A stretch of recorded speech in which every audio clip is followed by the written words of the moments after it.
Olá e seja muito bem-vindo a este programa hoje, super especial. Estou hoje muito entusiasmado para receber aqui dois excelentes convidados que vamos ter durante a sessão de hoje. Hoje vamos estar à conversa com o autor deste livro, o Tim Ash. Será aqui o nosso convidado super especial para este evento que, espero eu, seja do seu agrado aqui.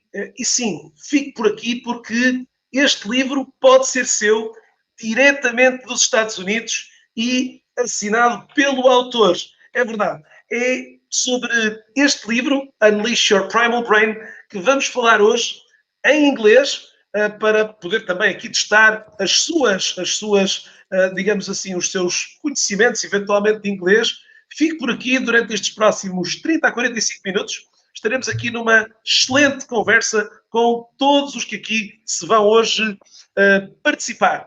Como vos disse, tenho aqui também enorme prazer de receber aqui então os meus excelentes convidados. Hello, team! Hello, Claudia! Hola, meus amigos. Olá. Very happy to be with you. Boa tarde. Excellent. So Tim just started with Portuguese, the best Portuguese ever. First of all, That's it. Tim, I don't know. I know obrigado and bom dia. That's it. that's it. Great. Tim, first of all, it's a pleasure to have you with us today. We are honored to have you here to show you to our Portuguese audience. We're very glad to have this conversation. And of course, this first few words are, of course, for you to acknowledge, well, this kind of early in the Americas here, but I think it will be worth it. There's next 30 to 45 minutes with you here. Well, I drank my tea, so I'm ready. Great. So Claudia is with me, and she's co-hosting the event with me. So we are with everyone, and of course, with a big author like Tim. I was not capable of doing it myself, so I need to invite Claudia to join. So we have a colorful session today. And so Claudia, again, thank you very much for accepting my challenge to be with me here and getting this incredible conversation we will have with Tim. Okay, thank you, Pedro.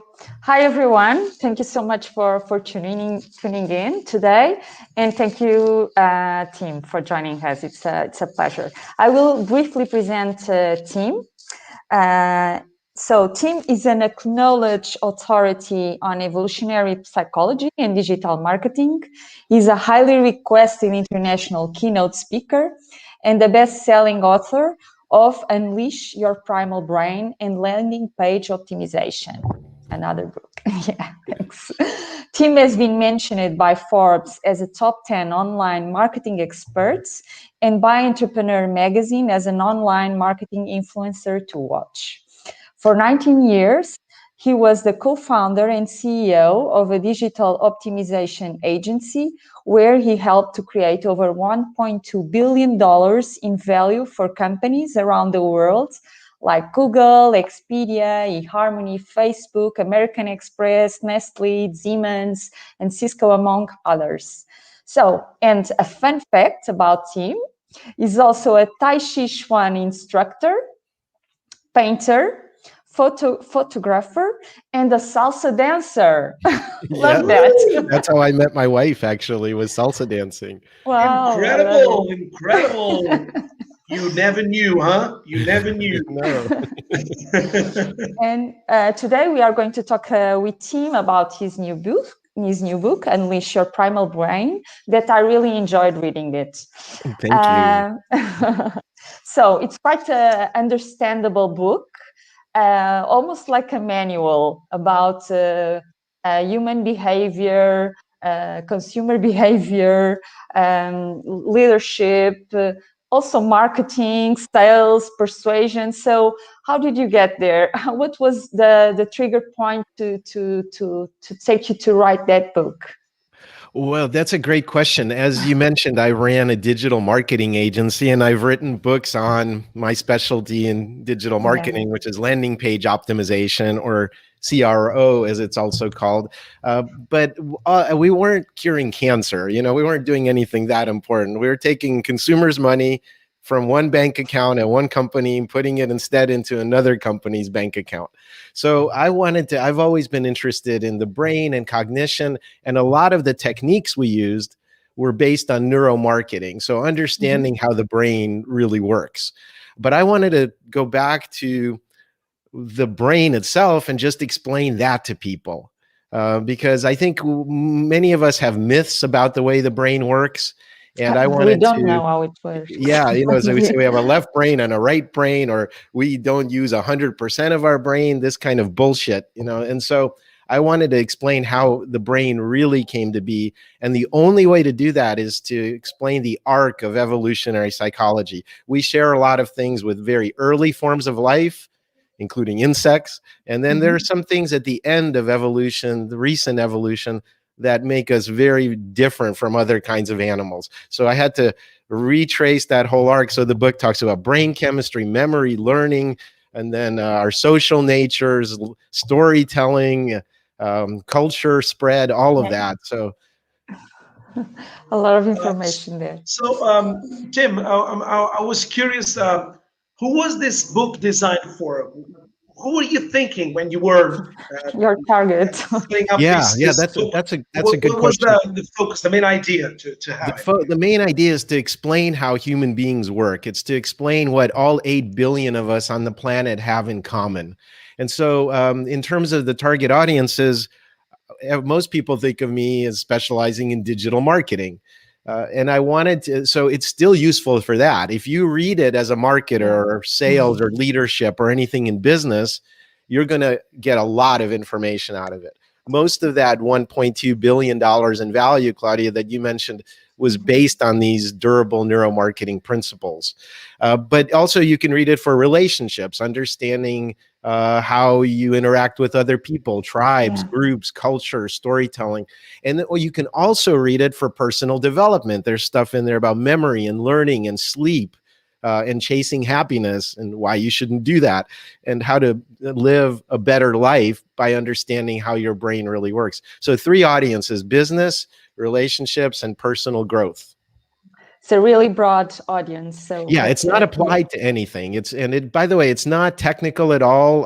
There's no footnotes, no studies, no graphs. As I said, it's really understandable and easy to read. So yeah, I tried to design it to be exciting and to be almost like a detective story to find out who we really are.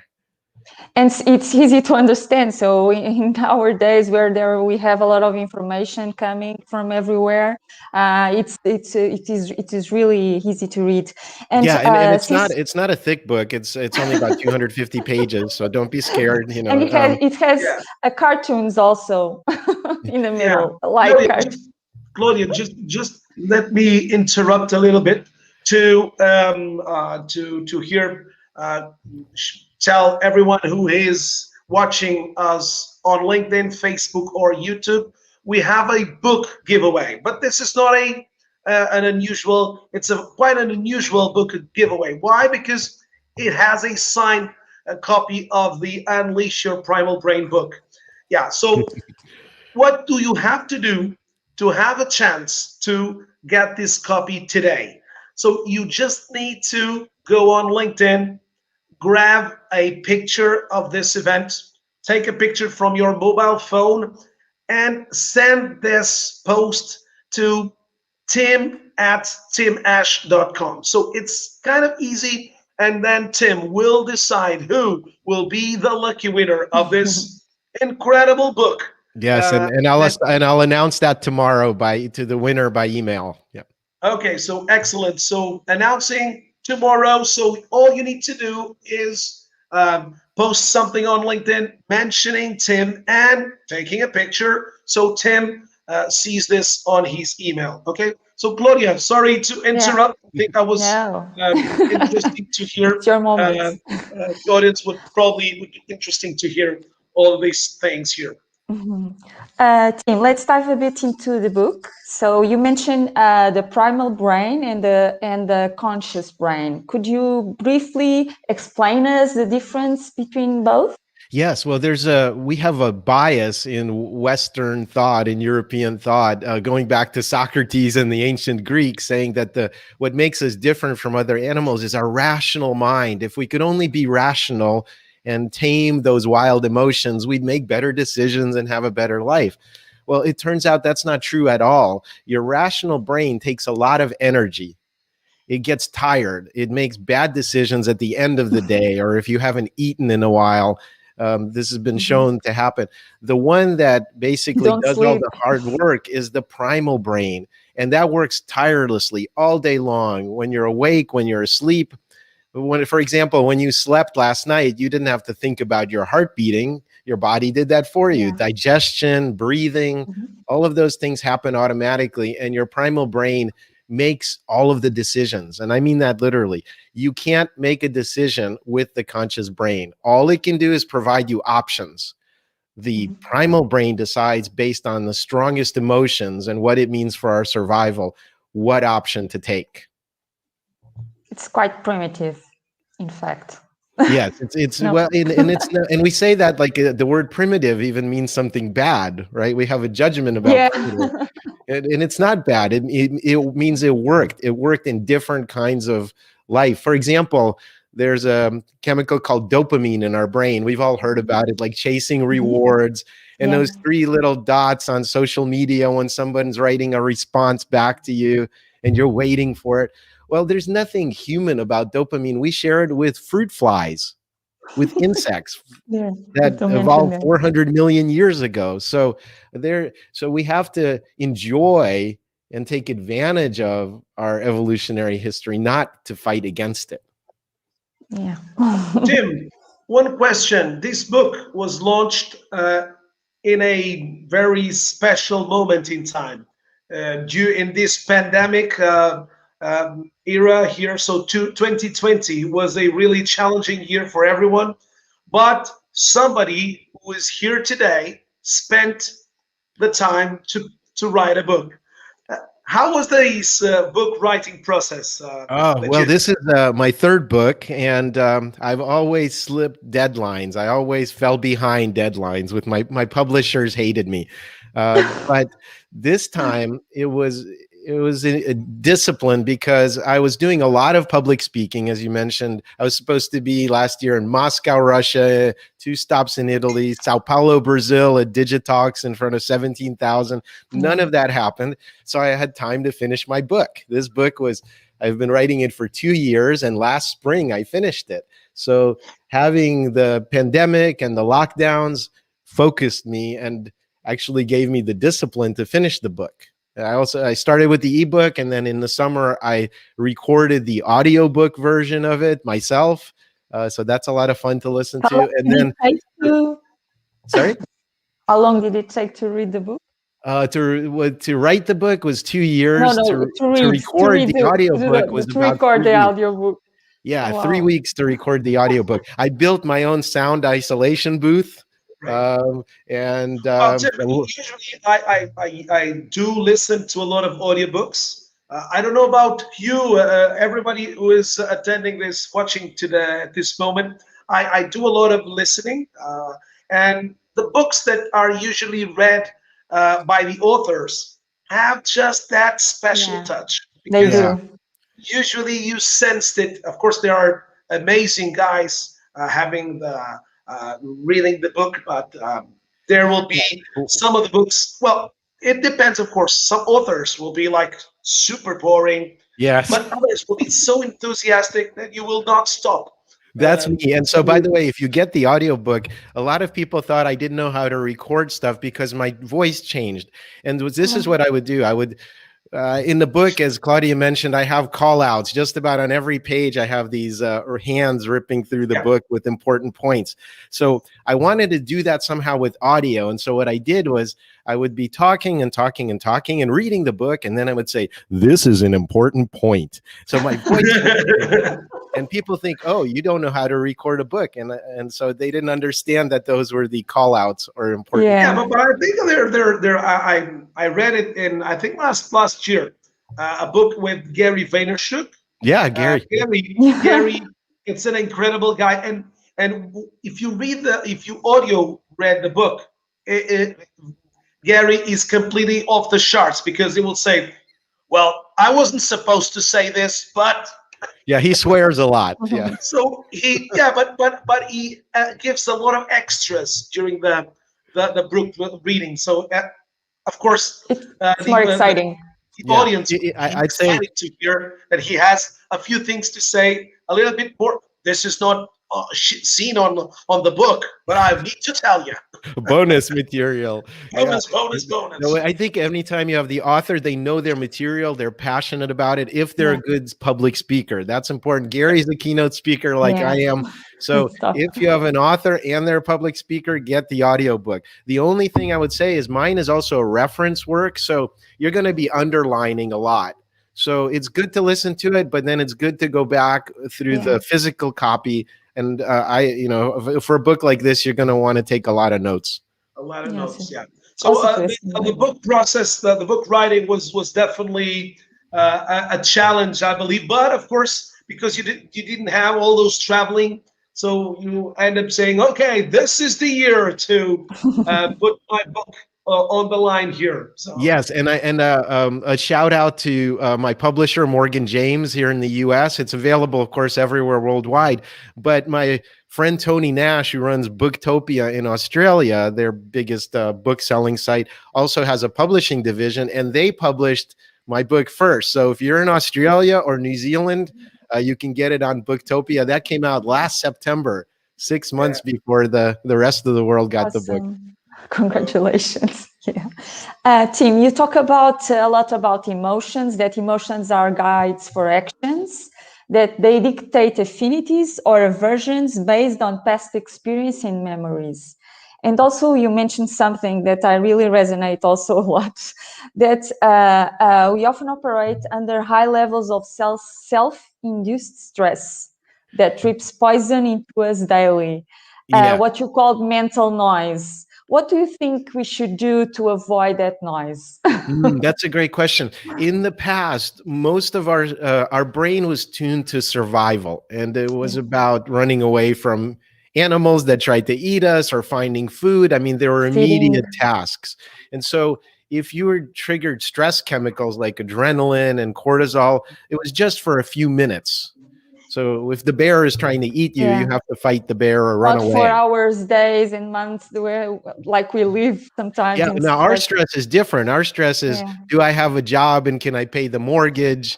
Or did I get enough likes on my social media post? It's this status stuff, and it never goes away. It's always that those stress chemicals are always dripping into our bloodstream, and they last a lot longer than happy chemicals. Happy chemicals usually last a few seconds or minutes. Stress chemicals last for hours or days. So one of the things that I recommend we focus on negative things also. Sorry? We focus on negative things mostly. We have a negativity bias. So we focus on survival threats and loss and things like that twice as much as we do on happy stuff. So you have to overcome this by having a positivity bias. Instead of saying what could go wrong, you have to get into a mental habit of saying, what if everything went right? What if everything happened exactly the way I want it to happen? So you have to compensate for the fact that your mind is more negative. And also have perspective, because most things are not a survival threat. You're not going to die because you didn't get your VIP tickets or something to a concert. To see the broader picture. Yes. Our brains were designed for a very hard life, and it's actually a lot easier now. And so we have to remind ourselves that our life is good. One of the other things I talk about is gratitude, remembering all the good things that happen in your life. I write a journal daily at night, it's on my bedstand, and I just write down a few quick things that happened. Yes, I also do that. I went on my walk. I saw a cat. I did my Tai Chi by the ocean. My kid actually said, "I love you" back when I said I love them. This is for teenagers. It's very uncommon. So all those little things I remember before I go to sleep. Great. Awesome. So do you journal? I mean, for all of you who are watching now, do you journal daily? It means, do you take notes to say, I'm grateful for today?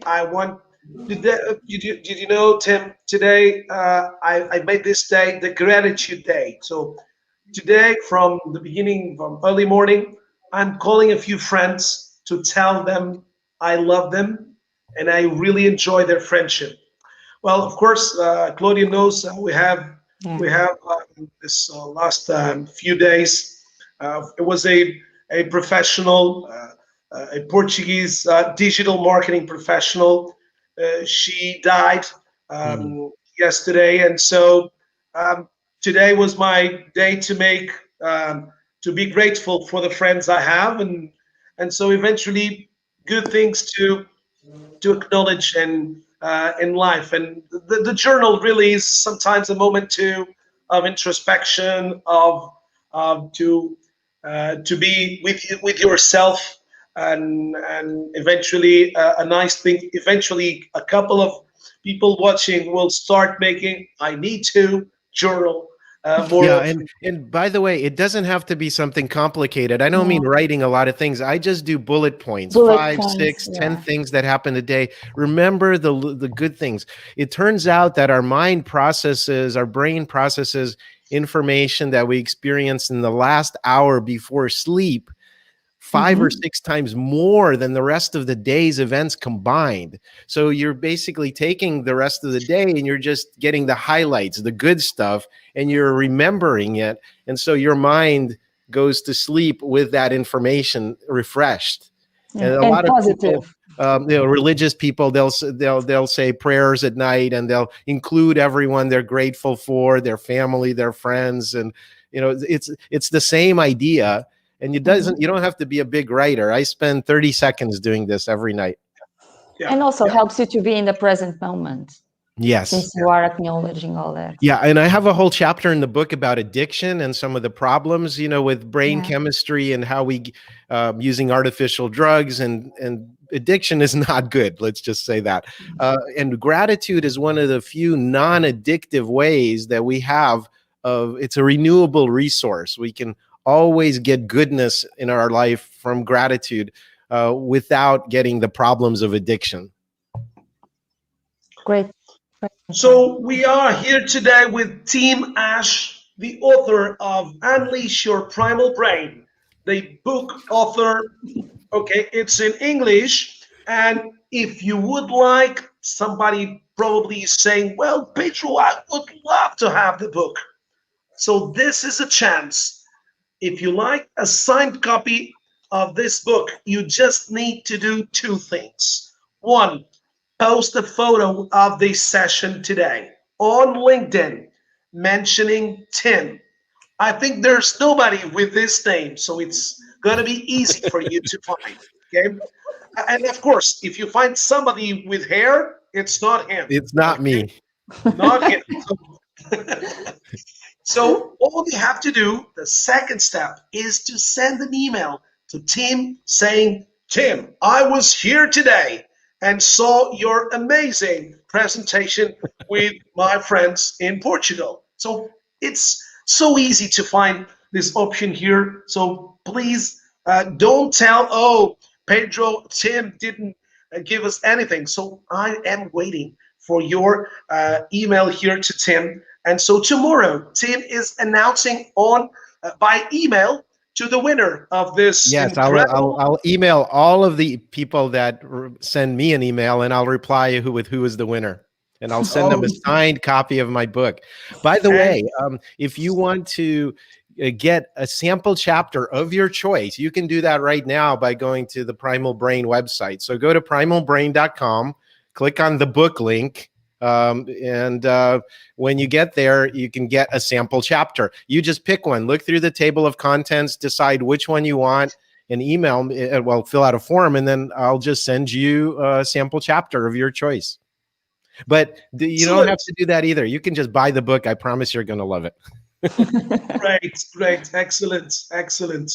So, Tim, I was wondering, and we spoke. You have explained a while ago the different purposes of the book. So, why should readers in 2021 would have to read this book? Why should you think readers should read this book? You have 2 or 3 reasons to say, well, I believe readers, and we are facing an era and a moment in time that I think will be remembered for years to come.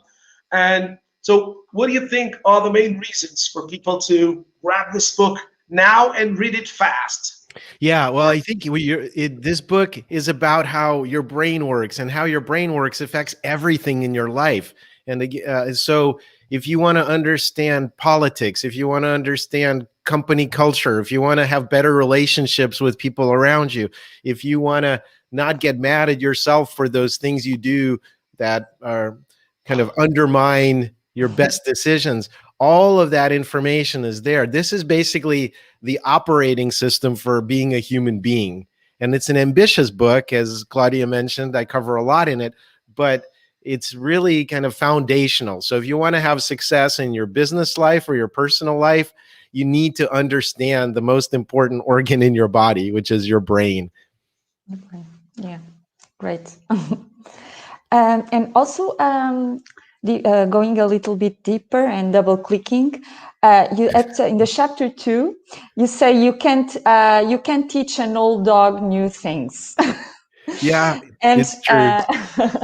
But today, and especially in our field, we need to be learning constantly in order to keep up with the trends. So how do we get to learn new things, and how do we get to people to get to pay attention to our messages? So because it's a lot of information around. Yeah, great question. So there's 2 questions. Can we learn new things? And how do we get people to pay attention to our messages? So first of all, in terms of learning, our brains are at the very beginning of our life very plastic. They're open to new experiences. Other animals have pre-wired abilities. For example, a giraffe is born, it drops to the ground, and within 1 hour or to 1 day, it can walk and follow its mother.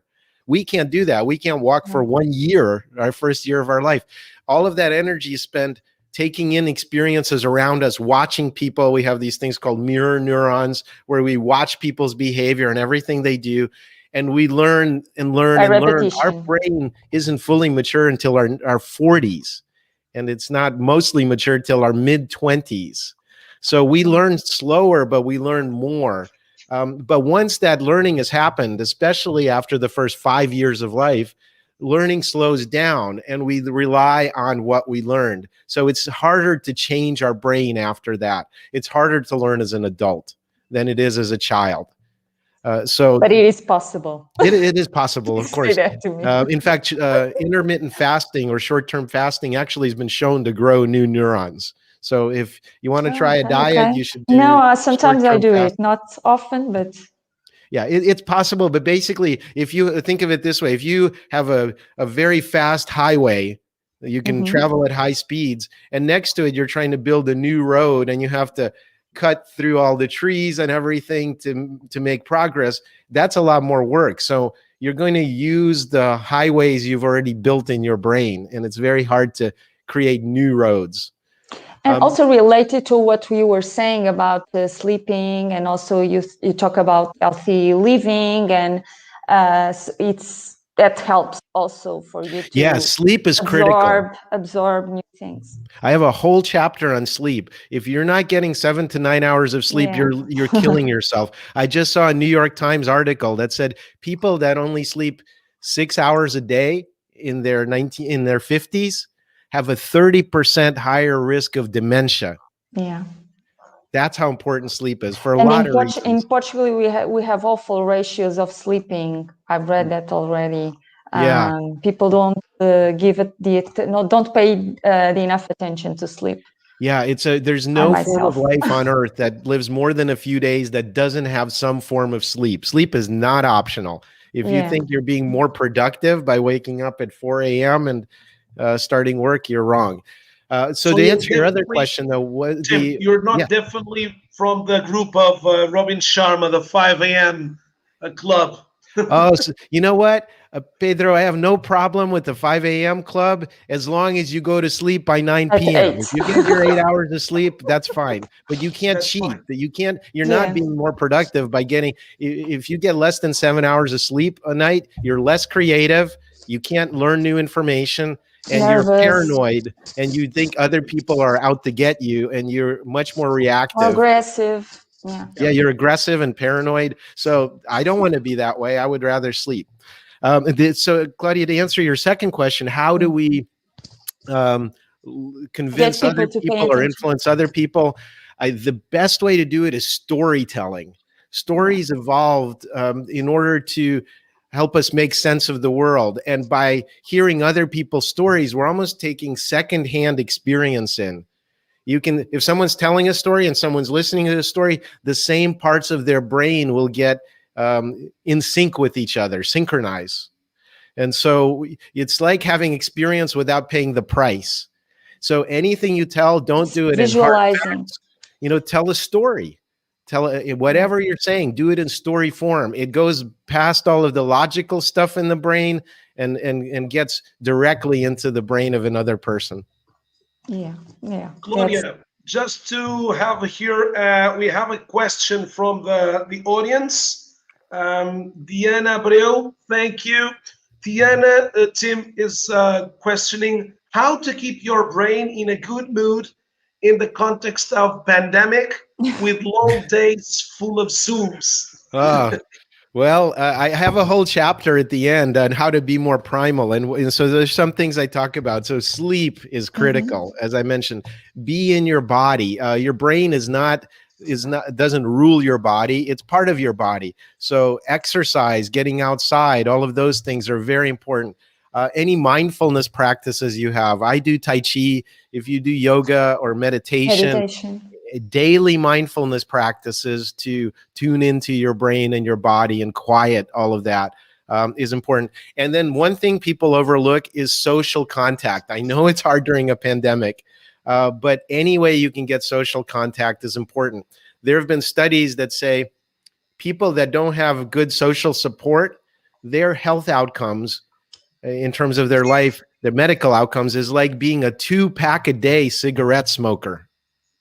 Social isolation is the worst thing you can do to human beings. So if you're at home, even if you're in your lockdown pod, hugs are very important. And hold them for 20 seconds. Hug at least 10 times a day. That actually gets oxytocin flowing and that makes you feel better. So long hugs and skin-on-skin contact whenever you can get it, from whoever you can get it. No, it's not No, don't assault prudent. people. Let me be clear. Don't assault strangers on the street and hug them, okay? But if people voluntarily want to hug, welcome that. Thank you for your great question. Tim, I have a more practical question. In terms of, you say people are lazy, impatient, and like simple choices. It's true. And that it's not about technology, it's mainly about evolutionary psychology. So how do you think as marketers should address that in a better and effective way? How should we give us some tactical ideas of how to better use the messages, how to better communicate with the consumers? Yeah, so it's a great question. So one of the things that the human brain takes a lot of energy to run. Even our ape cousins, they only use 8% of their resting metabolism of their energy every day to power their brain. We use 24%, 3 times as much. So it's very energy intensive. So our brain tries to be on autopilot, to do nothing. So most of the time, there's all this information coming in. The right answer is to do nothing. to just keep going, doing what we're doing. So as marketers, we're not really competing against our competitors like we think of them. We're competing against the person doing nothing. So the first thing you have to do is motivate me to do something. And take action. And we talk about that. So the negativity bias is very strong. A lot of marketers say, you'll have whiter teeth and fresh breath and be better looking and be rich. All the positive stuff. Instead, they should say, no, you're going to have a bad life. You're going to be sick. You're going to die alone. Start with the pain. Yeah, you have to rub salt into the wound. No pain, no gain. So the biggest mistake I've seen marketers make is not to use negativity. You should first create a discomfort with staying on the same path and doing nothing. You should tell me how bad it is if I stay on this path that I'm on. And only then can you present something that makes my pain go away. Yeah. Don't go positive at the beginning. Go negative. Claudia, we have, I think here in Portugal, I mean, I remember when I went to the UK, and when you had big highways, they would usually say, well, the next 10 kilometers, the last year, more than 100 people have died here. And so usually they get you a punch in the face. You're saying, well, I'm just driving a highway. 100 people died. So you're going to be more careful, right? And yeah. So So, and by the way, I'm not, a lot of marketers, especially at bigger companies, they say that's off brand for us. We don't say bad things. Only positive things. Only positive things. And that's a mistake. You know, you're not saying bad things about your competitors. You don't have to do that. You can just say, what are the full implications of what the staying on the same path that I'm on? That's what you're talking about. Giving solutions to problems mainly. Yeah. If there's no problem, there's no solution. Yeah. Focus on the problem. Yeah. So, Tim, as you said, at the end of the book, you give the readers a personal challenge, a big personal challenge. Well, we are just closing our incredible talk here today. We're speaking with Tim Ash, the author of Unleash Your Primal Brain. And I was wondering what the challenges in this challenging year of 2021, with all, of course, with 2020, what challenges are you trying to create to readers, so readers will say, okay, I'm ending my book reading, and what's next? And so what challenges of course, don't tell everything, please. Give users the curiosity to know what other challenges. So one or two challenges here that you probably would like to professionals to address in this 2021. Well, I would say that the most important one right now, society is very individualistic, and with social media and the profit motive there, we're all in our little echo chambers. We're talking to other people just like us, and we've come to believe that that's the truth. People are very cultural. We're designed to spread culture, to work inside of our tribe, to believe everything that people in our tribe believe. And that can be used to divide us, especially in times of uncertainty. What we do is we don't even trust our own experience, our own eyes. We trust the cultural learning from our tribe. So politicians use that to divide us. Social proof, you mentioned? Yeah, social proof, but specifically, you have to fit into your tribe. And if you don't fit into your tribe, there are consequences for that. So we're really designed to be compliant. We think we're individuals, but whatever tribe we're in, we get along with people in that tribe. But unfortunately, we divide into tribes very easily too. So one of my wishes for the world is that we look for bigger and bigger tribes. Don't stick to your small tribe. Try to be as universal as you can. Try to spend time with people that have different opinions, to travel again when it's possible, to get different perspectives on life, to not have such a small area of concern. If we don't start caring about this planet, then I think we're going to have a big problem very quickly and have a global extinction crisis. That's where we're headed right now. So stop thinking about yourself, your immediate family, and start empathizing with different people, because we all want the same things. We want to be happy. Yeah. We want our children to be well. At that level of universal caring, I think, is where we need to focus. Great. Excellent. Fascinating. Claudia, I will hand it out to you to make the final remarks here. Can I make just one more question, because you were talking about empathy. But before that, let me just tell once again to the people watching at home, at work, everywhere, maybe at the car, they stop the car just to listen to Tim. If you want to sign a copy of this Primal book, this Unleash Your Primal Brain book, you have to do 2 steps. 1, post a picture on LinkedIn mentioning Tim. And 2nd, getting the picture being sent to Team's email at teamash.com. So it's very easy. It's here on the show notes, and you will have the chance maybe in 2 weeks' time to have an incredible book that will probably open up a few things of your brain, becoming primal brain eventually. So you will thank Tim in the future by, well, at least Team in April just told me to read this book. And so eventually it will be a nice thing. So Claudia, once again, handing out to you, please, the mic. No, I just to, you were mentioning, you were talking about empathy, especially now that, that we are working remotely, and leaders need to manage people that they don't see in a daily basis. So any advices or for leaders that need to manage their teams, that since they are different people, and since emotions drive us, and also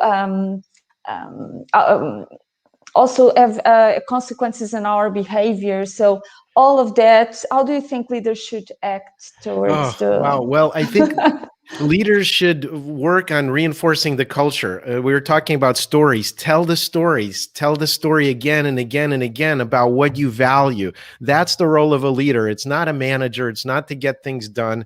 It's to make sure everybody becomes a tighter tribe and that your beliefs are the same. That's the role of a leader, and that never changes. And it's always about making sure that the stories you tell include your values. And that's very important. For example, let me give you an example from nearby Spain. I use this in my book. So I can tell you an objective story. You ready? Here it is. So the matador sidestepped in the arena and plunged the sword into the shoulder blades of the charging bull and killed it in one shot. So that's an objective reality. We can record it with a video camera. Yes? But depending on who I tell the story to, they're going to get a very different response. So if I tell that to someone in Spain who likes bullfighting, they'll think it's about honor and tradition and courage and all of these positive things. If I tell that story to someone who's from PETA, People for the Ethical Treatment of Animals, they're going to think it's animal torture and murder, and it's being paid for by these people buying tickets, and it's disgusting, and it needs to be stopped immediately. So the same story is going to be very different depending on the culture and the beliefs of the person you tell it to. So make sure that you understand as a marketer the audience. That's where it starts and ends. Don't design a product and then tell the whole world about it. Find an audience and then design a product and your messaging for them. And also a leader, since we were talking about leadership, should do that, or at least try to do that, to understand their team and to understand the differences between them, the difficulties between them, the differences and difficulties that they have, in order also to customize the message and to be more personalized. Yeah, so I think it comes back to what Dr. Tony Alessandra calls the platinum rule. It's better than the golden rule. The golden rule is do the same thing to people as you want to do them to do to you. The platinum rule is do unto other people as they would have done unto themselves. So it includes that empathy. It includes trying to understand them first. Yeah. Okay, thank you. And also what you said just now about learning, knowing our audience and our public, our target, in order to also to give them the right messages that they want to hear. So great messages. Thank you. Oh, my pleasure. So Tim, we're just at the end of these this great, excellent 45 minutes talk. It was a pleasure for me, I think, and from Claudia also. We would like you to have as final remarks here to the Portuguese audience. Um, where can we find your activity? Of course, LinkedIn is one of the places. I have shown your personal website, your primalbrain.com, the website of the book. Are there any other things I would like you to have your final statements here, your final thoughts, and we will end the conversation there. Yeah, well, it's very easy. You can find the info about the book at primalbrain.com. And if you're interested in my keynote speaking or digital marketing services, I do have a wide variety of things to help companies, then go to timash.com. So, and connect with me on LinkedIn, please, and just mention Twitter, that you saw me on this live, and I would love to connect with you. Thank you. Excellent. Claudia, you want to no, I say just goodbye to the rest? Thanks, team, you. I know you are a very busy person, and so thank you very much for your time and for sharing your thoughts with us. Oh, it's been my pleasure. Obrigado, everyone. Thank you for listening. Great. So we had here today a different book presentation.